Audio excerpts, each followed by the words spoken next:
I want to take another question. There's a gentleman in the red shirt back there. He's had his hand up for a while. Come up to the microphone. My question's for Deepak and the bishop.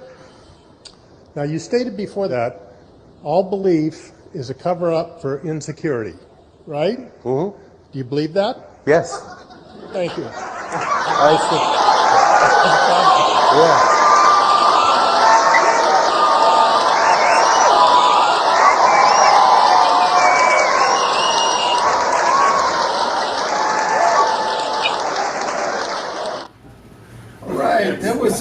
That was a really quick clip, sorry.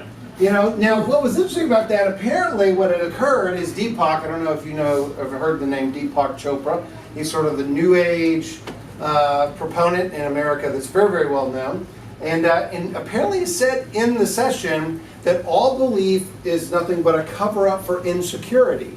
And of course, Santa Claus came up to the microphone and noticed that, a little red sweater, and oh, look at Santa Claus. And he goes up, so you said earlier that belief is nothing but a cover for insecurity. And he goes, yes. And Deepak, he was the one with the glasses. And he goes, do you believe that? And he goes, yes. And he just walked off. It was like awesome. And everyone's laughing. And of course, you know, the African-American pastor, he was just like, dude, you just got owned, man. You know, so I was like, only Deepak actually understood what just happened, you know, kind of thing. But I mean, like, and his name was Carlton Pearson, was the African-American pastor who used to pastor up in Oklahoma, or Tulsa, Oklahoma, kind of thing. But he was like, you just got owned. But what was interesting about this is he didn't say he was wrong. He just did what? Asked a question. He just asked a question. He asked two questions, you know, just one for clarification, right? And then he asked a question, well, clear this up for me. If all belief is just a cover-up for insecurity, do you believe that? Yes. Well, then that's just a cover-up for insecurity then, you know, and he just walks off. And of course, everyone realized that Deepak was incorrect. You know, I don't know if that's formally a contradiction. I don't think it really is, you know, what it is. But it is sort of problematic for his claim, you know, for Deepak's position.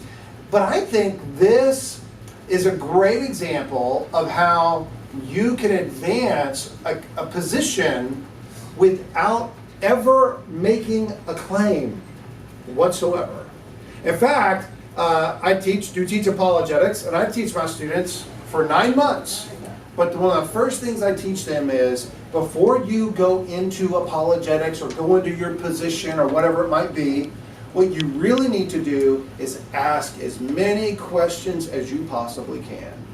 Because quite honestly, you might jump into something and you don't even understand what's going on. And you're going to be talking about stuff that's completely unrelated, and they might even already agreed with as far as you know. So ask as many questions as you possibly can is what you need to do. And that's what I want to talk about. So engaging in meaningful conversation is what I want to sort of talk about, all right? I think the best way to look at this, there was this TV show back, I think it was the 80s. I don't know if the students are really going to know this show, but anybody remember a TV show called Columbo? Raise your hand if you remember a TV show called Columbo. A couple of you. I mean, I don't know, you can it sort of bled out a little bit there, you know, but there's Lieutenant Columbo right there. And of course, you know, it's the detective genre that's real popular. It's like the most popular genre on TV. It's like CSI, or I don't know. I don't watch it. My wife loves it. She watches like Bones and NCIS. Yeah, all that kind of stuff. All that detective, you know, genre. And of course, he was a detective, and he would come in with, you know, this crumpled up coat, you know, and things like that. And he would go onto the scene, and he would just ask a series of questions is what he would do. And he would just bug them to death by asking a bunch of questions, right, is what he would do. And I think this is a great strategy, or really a tactic, you know. I don't know, maybe I shouldn't use the word tactic. It sounds a little more like warfare, you know, but you want to have a good conversation, not a bad conversation, you know, kind of thing. But I think this is a pretty good, you know, way to engage people in conversation, where you're not confrontational, you're not being rude, because asking a question is not a rude thing to do, right? Kind of thing. I mean, that's what teachers want. Like when students raise their hand in class and ask a question, I'm just so elated, especially when it's not the question, can I go to the bathroom, or is this going to be on the test, you know? That's usually the kind of questions I give them, like, yeah, seriously, no one cares about just knowing the information, just knowledge for knowledge's sake, you know? kind of thing. Like, no, it's not going to be on the test. That's what I tell them when it is. Right back at you, buddy. Right back. Or sometimes I say, oh, it is now. I wasn't going to, but it is now. Put me in those kind of moods. That's what I do. So, but it is. You just ask these kind of questions. Not those kind of questions, my students, but questions of substance where you're exploring the position of the person is what you're trying to do. Now, of course, with the little video we watched, I did it sort of for fun as well because it was sort of funny, kind of thing. But you don't do it to make fun of them. You don't do it to put them in their place. It's a genuine asking of questions. Now, I'm going to show another video clip. And I'm just going to be quite honest, I totally ripped off this lecture from a guy named Greg Koukl, which his book is right over here. I might as well just show the book. It's a book called Tactics by Greg Koukl. If you haven't read it, I think it's a great book to read. Has anybody read this book? Who's read this book? All right, that's not enough. We need more people to read this book. In fact, if you haven't done any, if you're interested in apologetics, quite honestly, this is the book you need to read first. Quite honestly, I think is what you need to be reading. So this is a video clip of Greg Koukl sort of explaining the Columbo tactic. Now, this first tactic is one that I call the queen mother of all tactics. It's the tactic I use more than any other. It's a very, very effective tactic when combined with other tactics. It's the simplest tactic imaginable to stop a challenger in his tracks and to turn the tables and to get him thinking. It's an almost effortless way to put you in the driver's seat. And I call it the Columbo tactic. Now, you remember Lieutenant Columbo. He's that detective on TV. He's got that certain way about himself. He's got this old trench coat he wears, looks like he slept in it. Maybe he did. He's got that stub of a cigar, right? And a little pad of paper. But he's never got a pencil. He's always got to be digging around for his pencil. He can't find it anywhere.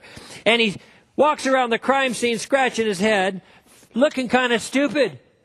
This guy looks stupid, but he's stupid like a fox. He looks like he can't think his way out of a wet paper bag, but he's got a plan. And at some point, you'll see him. He does that. He'll be walking around totally befuddled, scratching his head, thinking.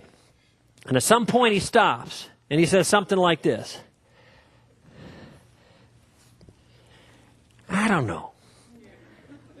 There's something about this thing that bothers me. Do you mind if I ask you a question? You know how he does that, right? And he gets his answer back. Oh, yeah, well, you're very intelligent. One more ting. And then he one more tings them to death, right? Question after question after question. And people get annoyed. And he says, I know I'm driving you crazy, but I can't help myself. It's a habit. And this is a habit that you ought to get into. The key to the Columbo tactic is using carefully selected questions to disarm the other person and to productively advance the conversation. Listen, if you don't know where to go in any particular circumstance, you find yourself stonewalled, just ask a question. Never make an assertion when a question will do. Don't start preaching at somebody right away. Try to find some way to advance your point by using questions instead. And with a little planning and a little practice, this can become second nature. Now, this approach offers tremendous advantages. Questions, for example, are interactive. They invite others to participate in what you have to say. Questions can make headway without even having you expose your point of view. I encourage people who are at work and they're not allowed to witness, tell people about Christ or talk about religious things, that instead of talking about it themselves is just to ask the questions, because when you ask the questions, you're not stating your point of view. Questions also can serve to shift the burden of proof on the other person if they're making the claim. But most importantly, these questions, using the Columbo tactic, keeps you in the driver's seat. Now, some of you might know Hugh Hewitt. He's a national broadcaster, a conservative guy, great Christian guy, and a fine ambassador for Christ. And he's written a tremendous little book called In But Not Of.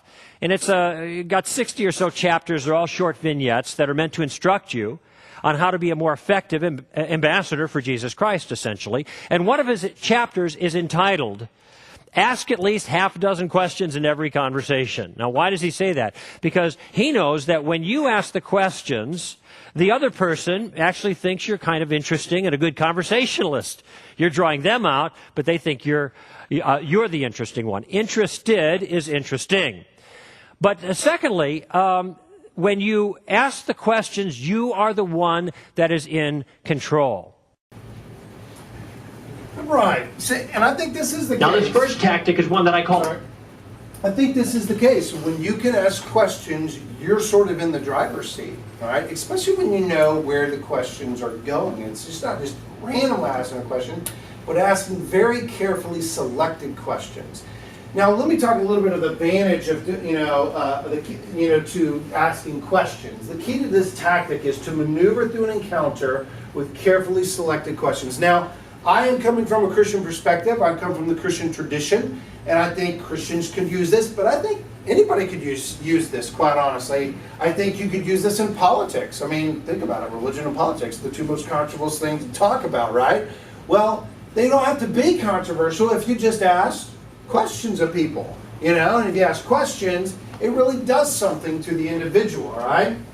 Some of the things this does, the tactic is most powerful if you have a plan of attack, you know where you're going. If you ask questions with a goal in mind, and you may be alerted to some weakness, flaw, or contradiction in another's view, and you can express and expose it in a disarming way. It's sort of like this. One of the things I learned as a teacher is I could tell a student the truth, and it really just sort of goes over their head. They write it down. They're not even listening, quite honestly, because you know how school works. You go into class, you go into autopilot. You know what I'm talking about? Autopilot. Get the notes. I'll study the night before the test. That's autopilot, isn't it? But as a teacher, I've learned that don't tell them what to think or what the truth is. I ask questions, and when they come up with the answer themselves, that's called self-discovery, isn't it? And it's much more impactful upon the person, isn't it? And that's essentially what you're doing. And it's really, really powerful, especially when you aren't the person in authority in a situation. Let me give an example like this. Like a student to teacher. If you're the student, I'm assuming most of you are students, right? Who's a student, right? College, high school student, okay? Most of you, right? So you're going to be in some situations where you might be talking to a teacher. Now, you don't want to tell the teachers wrong. The number one reason you don't want to tell teachers wrong is why? They control your grade. You don't embarrass the teacher when they control your grade.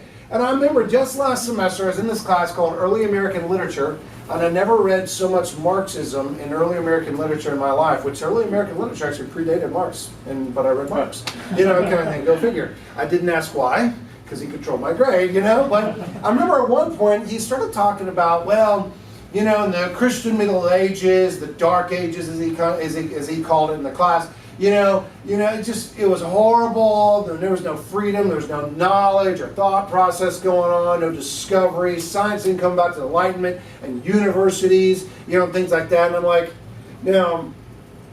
I noticed that he said something wrong, and I could have said, "You're wrong, professor," but he controls my grade, right? No, not the best way to start, the semester. So I raised my hand, and I said, "Can I ask a question?" See, I'm doing the Columbo tactic, right? And so I said, and he goes, "Sure." I said, "Now, wasn't Oxford and Cambridge and the University of Paris, and there's another one, it looks like Bologna, but I don't know how to pronounce it, Bologna, kind of thing." And I said, "Weren't they started in the Middle Ages? Those are universities that got started in the Middle Ages, weren't they?" See, I asked it in the form of a question. And he said, yeah, but they were religious. And of course, that's my point. But I didn't say that. I just said that in my head. Kind of thing. And I just let it go. I was done. I made my point. He recognized the point. And the conversation moves on, right? I mean, that's all I wanted to do, kind of thing. And so he knows that, yes, universities didn't get started in the Renaissance. They got started in the Christian Middle Ages. the Dark Ages. I mean, think about that. Dark Ages is when universities got started, kind of thing. But which also hospitals got started in the Middle Ages. I mean, seriously, they don't call the historians don't call it the Dark Ages anymore. Quite honestly, they actually call it the medieval era. Is what it's called. The Dark Ages was actually what the Enlightenment era used to call it, right? But anyways, I just asked the question, made the point, and moved on. Is what I did, and that's the power of a question. So, advantage of this tactic, it's very, very interactive, isn't it? I mean, like, obviously, if I'm trying to convince someone that, let's say God exists, because I'm convinced that God exists, right? I'm a theist, and I don't want to convince them, I know some really good arguments for God's existence. I want to go at them, right? But that's almost like preaching at them. And no one wants to get preached at, do they? I mean, if you want to go preached at, you go to church. That's why you go to church and get preached at. But in a one-on-one conversation, no one wants to get preached at, do they? So questions can be much more interactive. And I'll just be quite honest, I am not the most social, conversationalist person. I just can't stand people, quite honestly. It's just like, I just can't stand you people, really. I can't, just to be honest. But I learned the power of conversation is not being able to say something, it's being able to ask something. And I remember one time where this really made an impact on me, or I discovered that conversation was about asking questions, not saying stuff, right? I remember one time my father-in-law his business he was at, they got box tickets from his bank that his business, I don't know, they got box tickets to the Mav game, right? And I'm not much into basketball. I mean, I like the Mavs, all that kind of stuff, but I don't really care about going to the game. But he said, hey, it's going to be box seats. I said, well, what's so special about that? He goes, well, it's free food. I go, I'm there.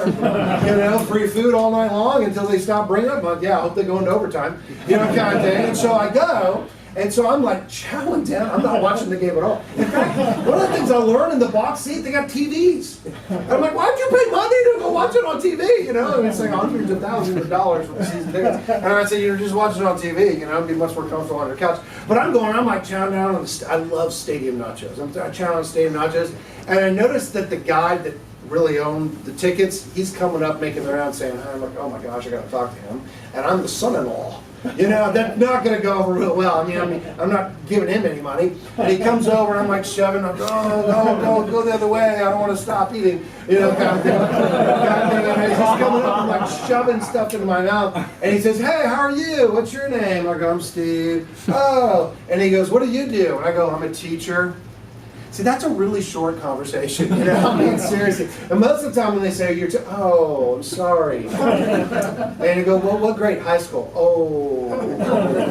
You ever thought about teaching college? Do you know how insulting that is, by the way? And it's like, your life is pointless, is what they just said with that question. It's some carefully selected questions, not any kind of question.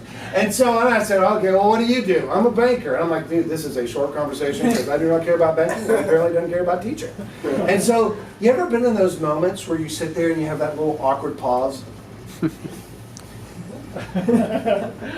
know what I'm talking about? I mean, that happened right then. And I'm like, oh my God, I got to say something.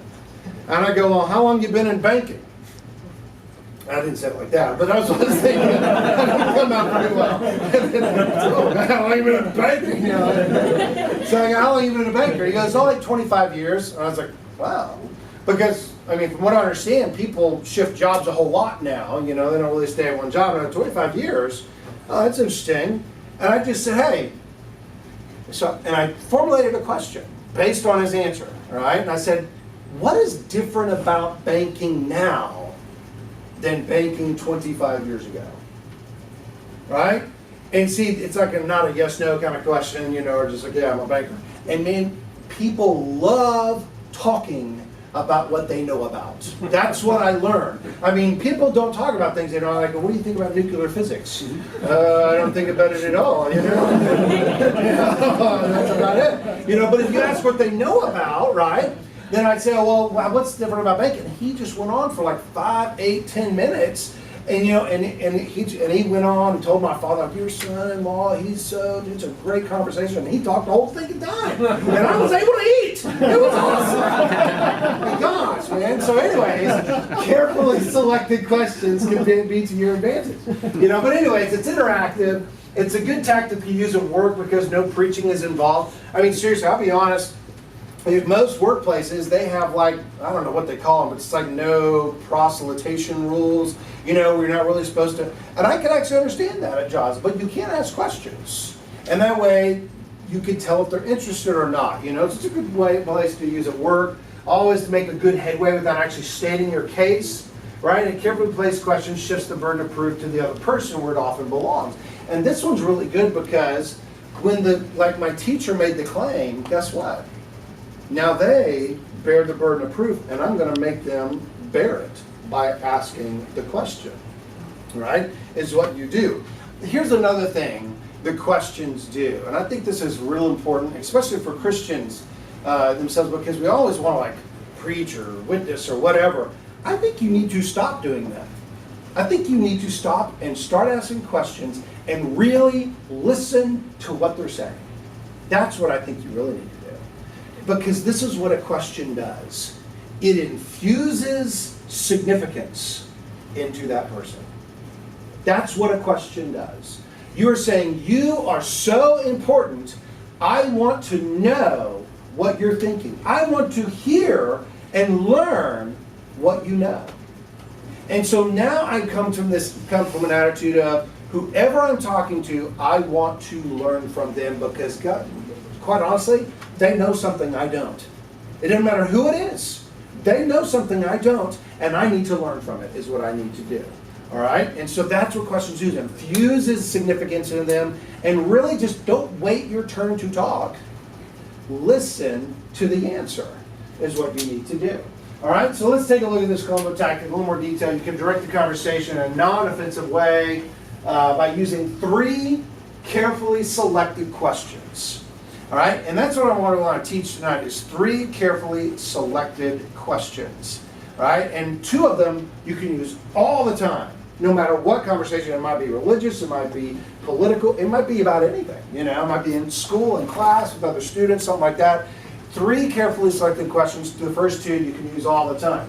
All right, the first one is to learn more about what the person believes. Ask, what did you mean by that?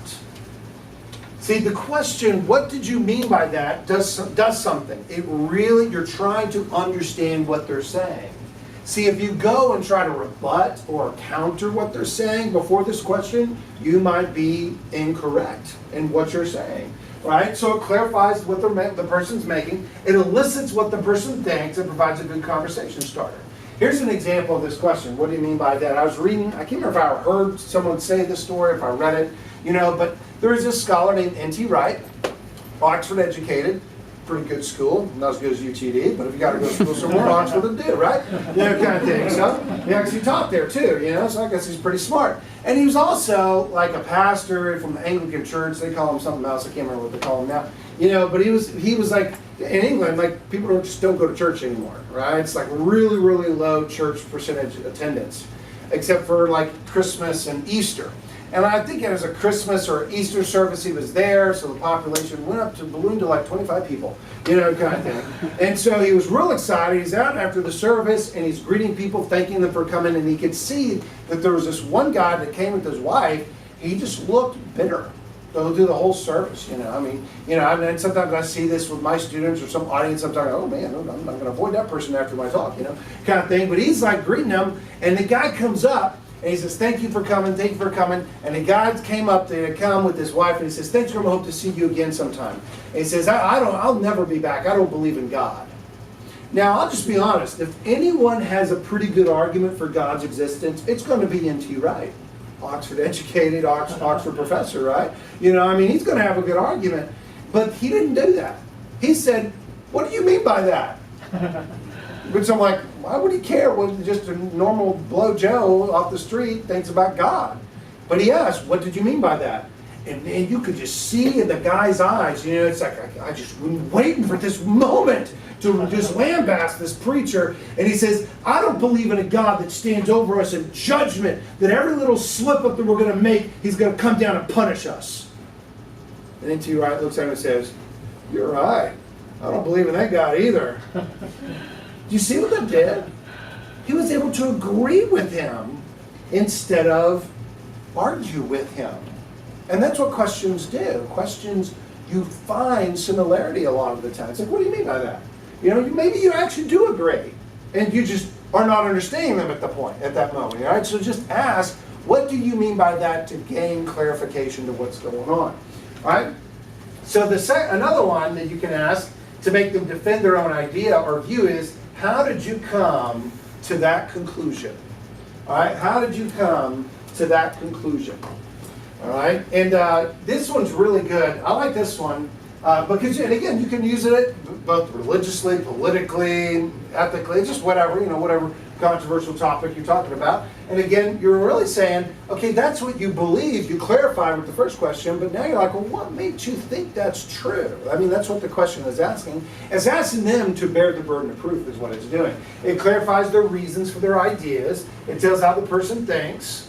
It makes them bear the burden of proof for their own claim, is what it does. And a lot of times that's where it belongs. It doesn't belong on you, it belongs on them if they're making the assertion. Right, is what they're doing. A lot of times I'll have people come up to me and say, the Bible is full of contradictions. And of course, well, what do you mean by that? And really what I'll say is, what do you mean by a contradiction? Because sometimes people don't understand what a contradiction is. So I'll ask, what do you mean by a contradiction? And we clarify that up. And they said, yeah, the Bible's full of those, right? Once we clarify what a contradiction is. And I go, really? Can you show me one, please? See, it's a version. How did you come to that conclusion, isn't it? Can you show me a contradiction in the Bible? Because, I read it. I read it once. It's a pretty good book. I might read it again sometime. I don't know. I might want to rewind. So, but anyways, I my boys seeing that. It's like, oh my God, I didn't read the Bible. Kind of thing. So, but anyways, joke boys, joke. So I got a 14 and 12-year-old. You got to be careful what comes out of your mouth now. Kind of thing. So, anyways, I'm sitting there and this like someone would say the Bible's full of contradictions. I said, could you show me one, right? And inevitably, 80 to 90% of the time, you know what I get? Well, I can't think of anyone right now, but they're there. Now, at that point, I don't even have to say anything, do I? Because they actually understand the bereft or vacuousness of their position. Is what's going on. I'm not going to say, see, dummy. No, don't go there. You might think it, kind of thing. But don't say it out loud. A lot of things we think we don't need to be saying out loud, kind of thing. And I just said, well, if you come up with one, go look at it and come show it to me, And I've had a student actually do that. He actually went up, and apparently Sam Harris, I don't know if anybody's seen this, Sam Harris has a couple years ago, has, I don't know, he sort of funded a infographic. Have you ever heard of these words? This is sort of, I don't know, they've been around a little while, but I just discovered them like 6 months ago. Kind of thing. Oh, look at that, I don't have to read it anymore. Some infographics. So he developed this infographic of the Bible's full of contradictions. And if I had my act together, I would have put it up here, and had it. But it looks really intimidating. Has anybody seen this before? Oh yeah, and it's got like all these arches. You're like, oh my gosh, it's all over the place. It's like 183 contradictions in the Bible. And the student showed it to me, and it's like, oh my gosh, what do I do? I feel so bad that the Bible's full of contradictions. I'm supposed to answer this because I'm the apologetics teacher. And so one day I just said, you know what, I'm not going to watch TV, I'm not going to grade, which I should have been doing, but I'm not going to grade, and I just pulled down the infographic and I just started looking at the verses, one by one, and they weren't contradictions. Like, for example, it says, I can't remember exactly what, the passages, but it says that, the robe they put on Jesus, to mock him after he was whipped, like that. And it says, in Matthew it says it was a red robe. But in like Luke it says it was a purple robe. And I'm like, that's not a contradiction. A contradiction would be as if it's a red robe and the other text says it wasn't a red robe. It could be red and purple. Maybe it was red on the inside, purple on the outside. Because that's not technically a contradiction, is it? See, you got to know what a contradiction is to say it's a contradiction, don't you? And I started just going through the verses, going, these aren't actually contradictions, And quite honestly, I don't care what color the robe was, if that's your point, oh my gosh, we don't know what color the robe is, but he still was beaten and he had a robe. In fact, that text proved it, kind of thing is what he did. Yeah. Wouldn't it lend more credibility that the different authors maybe saw a different color of the robe? Yeah, it actually does. Yeah, it actually tends to. Because when people view or have an experience together, you're going to remember it a little bit differently. That which stands out a little bit, more significantly to you. Like, for example, when I think of my wedding day, and my wife thinks of the wedding day, we think of very different things. All right, let's move on. See, I can't say that in high school. That's awesome. You can't put this on the internet now. You gotta do a lot of editing. Yeah, well, I'm going to come out your work for you. All right, so I'm skipping Now regarding the yes, you're awesome. All right, so let's go to the next question. In the last question, you can't always use, all right? It's not so often you get to use this question, but I think it's the most fun question, quite honestly. But to uncover a flaw, begin your question with, can you clear this up for me? And see, that's what Santa Claus did with, Deepak, right? In our video at the very end, clear this up for me. If all belief is nothing but a cover up for insecurity, do you believe that? Yes. Okay. And, they're off to the races, right? And it says, and basically with the question, what you're doing with this question, you use this when the reasons don't properly support the person's claim. All right? When the reasons don't properly support the person's claims. It challenges a weakness or a contradiction in their view, is what it does. And it uncovers the flaw with a question rather than a statement. I mean, seriously, I could say they're wrong. I could have told my professor, you're wrong. Oxford was founded in the 1200s, and that's the Middle Ages. And now we're a power struggle, right? You don't want a power struggle. Or even in one-on-one conversations, with peers, you don't want power struggles because that's not fun. Kind of thing. You want to have a conversation that's engaging and interactive and infusing significance into the person. But it uncovers a flaw of the question rather than a statement. It encourages them to think through what they actually believe is what it actually does. And let me give one example where I experienced this a couple years ago, right? And I'm going to go through all three questions. What do you mean by that? What brought you to that conclusion? Why do you believe it's true? And then we'll clear this up for me. All right? And this one's a real this is a really, really, really controversial issue in our country right now. Same-sex marriage. All right? And I teach at a private Christian school. And I had a student, and just because I teach at a private Christian school doesn't mean all my students are Christians all the time.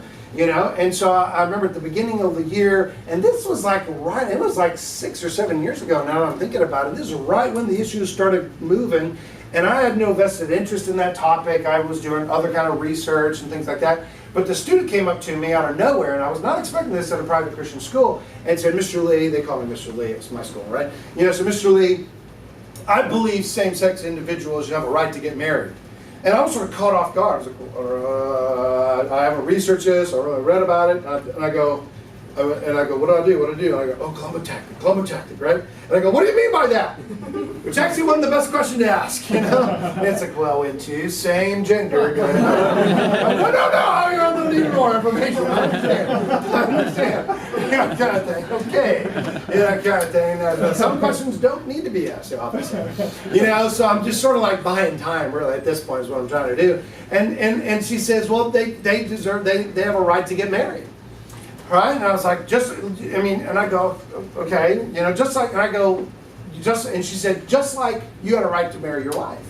All right, okay. And I go, all right, what's the next question? Oh, why did you come to that conclusion? I said, well, what gives them a right to get married? Right? And so I just asked, well, what gives them same-gendered individuals a right to get married? And so, well, you love your wife, don't you? Yes. And you had a right to marry her? I go, yeah.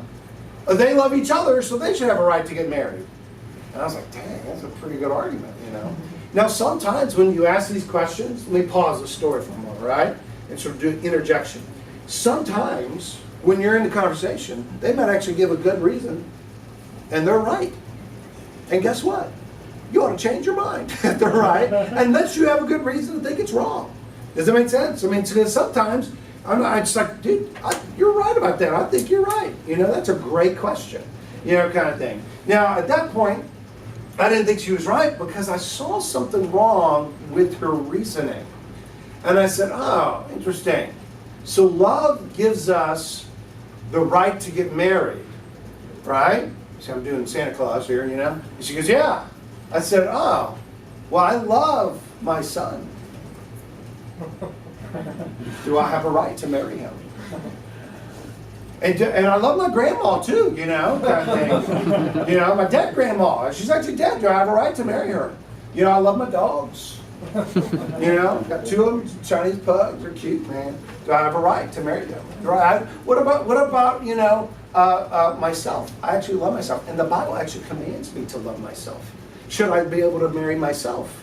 You know, and she's like, "Oh, you're sick." I'm like, "Well, ain't my problem. You're the one that brought up this criterion of love." You know, and it's just like, "Oh my gosh." And see, what I did is say, clear this up for me. If love gives the right to get married, then anyone who loves anybody else, no matter what their relationship is, if love is the right, then they should be able to get married. And of course, she stormed off, this stupid philosopher, and was asking questions. What would you expect me to do, you know? Kind of thing. No, as far as I know, you know, well, at that point, that's obviously a bad argument for same-sex marriage, isn't it? It's a horrible argument for same-sex marriage. It doesn't mean there are no good arguments against same-sex marriage, right? But that's not a good reason. You know, I mean, and I haven't really researched it since then, you know, kind of thing. You know, because it's just not my academic interest, you know, I got other things to do, other people are dealing with it, you know. And but that's not their argument, right? Maybe there's a different one as far as I know.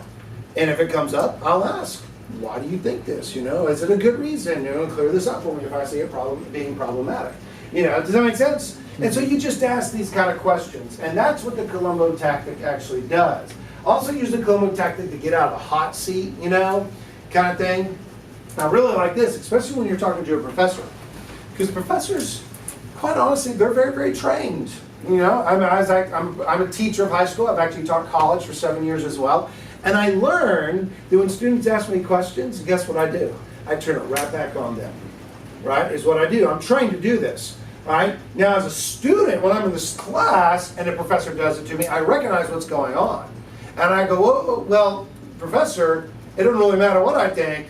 You're the one that made the claim, and I'm interested in what you, I just don't even have a position on it right now. You know, what would I know? That's why I'm in college. I'm ignorant. That's the point of going. You know, it's like, get out of this state of ignorance. You know, if I wasn't in ignorance, I wouldn't be in this class. You know, you don't say all that. Actually. You know, but you just say, well, I didn't make a claim. You don't know what I think. What do you think about it? You're the one that made the claim. That's what I'm interested in because you obviously thought about this. So you get out of the hot seat, keep pushing it on them is what you tend to do.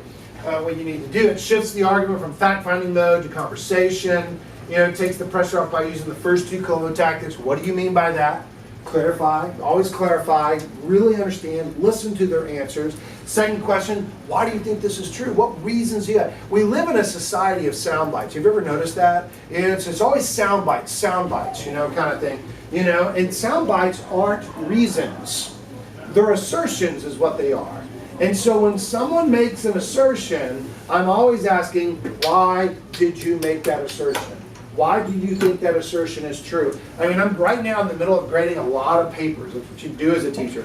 And they're really bad, by the way. You know, kind of thing. And it's almost like I need to get a rubber stamp and just stamp on the page, provide evidence. Don't just make assertions. Boom, boom, boom, boom. Because students just love making the assertion. They don't want to go the extra step and think through why they believe what they believe. And that's what a question can actually do, is make them really think about the positions they're taking. All right? And then you can close, especially if you don't see a problem, but you're still not really convinced by their reasoning for something, you can always just say, well, let me think about that. And then come back and research the issue and restart the conversation. You know, say, hey, I really was thinking about what you said last week, and I was thinking about it. I'd like to talk about it a little more. You know, I mean, so I asked you a few more questions. Most people are going to be wide open and very, very, receptive to that, aren't they? You know, and so you just start the conversation again and again. You just start asking questions. That's the power of questions. And quite honestly, I don't think you need to know anything to advance a position, whatever your position might be, right? I think atheists need to ask Christians and theists these questions, because I think there's Christians and theists that don't know why they believe what they believe. I mean, because the Bible said, okay, well, okay, but that's not a really good reasoning. kind of thing. It's like, why do you think just saying the Bible? I mean, Christians need to think through this as well. So atheists also need to do this strategy for Christians, and quite honestly, it's going to advance the conversation a lot farther, a lot more meaningful for everyone involved, Christian, non-Christian, political party, which that you might be in. I think it's going to do us a lot more good if we just ask questions and really begin to listen to one another, all right? So remember, there's no need to hit a home run in every conversation that you come in with someone. You can be effective and respectful by learning more about what the other person is saying and believing, what their views are, infusing them with significance by asking the question, saying, you're important enough to listen to. That's why I'm asking you the question, just by asking these few simple questions. All right, and this is just a quick summary. I'll just leave that screen up there. It's my last screen. But do we have any questions? Or conversation, on this topic. Just simply advancing the conversation through questions. All right? Anybody? I want to quickly point out that this is how Jesus does things too. So. Yeah? Yeah, he tended to do that, yes. He always asked questions. Can you give us, you think of an example offhand? Who are you calling good? Yeah, why do you call me rabbi? Yeah. Yeah, he's always doing that, yeah. What about whenever he was being interrogated by Pontius Pilate? And he said, you call yourself God? He's like, is that who they say I am? Yeah. Yeah, I did that. I did that a lot. Stinking Jesus. You're going to have to edit that. Oh my gosh. I'm going to get fired. So anyways, but yeah, he did do that. I mean, it's always my questions. And I found this very, very powerful, especially as a teacher, quite honestly. When I get a student to come to the answer themselves and the realization of the truth, they're much more readily going to take it home and believe it themselves than if I just said it. I mean, if you think about it, have you ever been in a conversation and you might be talking to the person and you totally dominate them on the argument, right? I mean, you're just like, dude, you just like bury them, but they still don't change their position, right? It's so frustrating, isn't it? But let's flip that. Haven't we all done that? Been in the middle of a conversation, right? And then in the middle of the conversation, you actually know you're wrong. You're like, dude, I'm totally wrong. But you're still going to argue anyways, are you? Right? Kind of say, I'm going to dig my heels in and argue anyways. It's called pride. That's why we do this, kind of thing. But what happens is that when you can ask questions, it sort of relieves that pride down is what it does. And they're going to be much more receptive in the conversation. Yep. Can you explain a little further about what you mean by you don't have to know anything? Yeah, that's a little overclaim. In order to you got to at least know 3 questions. You got me there. Like, thanks for your question. That's all I got to. The baseline. What? What would you consider the baseline? I think you quite honestly, you can advance a conversation just with these 3 questions. Quite honestly. Literally, like for example, I didn't know any arguments about the same-sex marriage issue at all, for or against. I just wasn't interested in the topic at the time, and I just asked questions and listened really carefully to what the responses were, and then you're playing off the responses. Now, there's going to be times where it's nice to have a base of knowledge of things, because then you can more carefully place your questions. Because a good teacher, really, they call this the Socratic method. This is not original to Columbo or Greg Koukl, for that matter. It goes all the way back to Socrates, and it's called the Socratic method. And the Socratic method is selected questions in which the questioner already knows the answer. They already know what the answer is going to be, but they're using the questions to lead the student to the conclusion that the teacher already knows. See, it'd be really easy to just say, here's the conclusion. And write it down, I'll study it, but who really cares? But if you ask these questions, and of course you're going to have prerequisite background knowledge, obviously, to know how to get to that conclusion. So at the very least, you don't have to know anything to give them something to think about. Exactly. Yeah, exactly. Yeah. Or a lot of times people like making claims, and they feel stonewalled, like, I don't know what to do. How do I answer that? You don't have to answer it. Just answer the question and see how that works. Just try it. I mean, that's one thing I would do is, and what I did is when I started teaching this about 10 years ago, I wasn't actually practicing it at the time. And one of the things is when you teach something, that's when you really learn it, quite honestly. And so I'm teaching it, I said, you know what, I need to practice what I teach. You know, that kind of version of practice what you preach, right? Kind of thing. And so I just started going on, asking questions, I go, dude, this is like stinking awesome. I don't have to read anything anymore. No, that's not true. It's not true. You know, kind of thing. But I'm like, this gets a conversation going where I'm just not totally left blank-faced and just like stonewalled and blindsided, like I don't know what just happened, you know, kind of thing. I didn't even see that coming. But just asking questions, because a lot of times, I mean, I just read a lot of the positions that I disagree with, because that's what I do, you know, kind of thing. And as an academic, I mean, that's what you really want to do is read opposing positions all the time, you know. And a lot of times I'll read these opposing positions. I'm like, dude, what do you do with this? You know, I mean, for example, you know, I don't know a whole lot about, you know, like science, like in the fine tuning this distinction, but I know how to ask questions about it, you know, kind of thing. And so I just ask simple questions, what I do.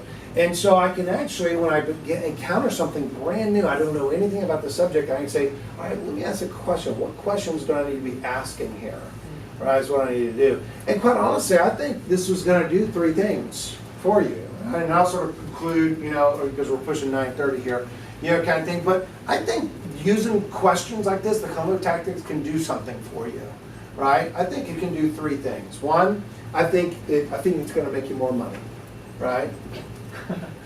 Right? I think it's going to make you more money. It is, right? Kind of thing. And I think you're going to be able to find truth much more quickly.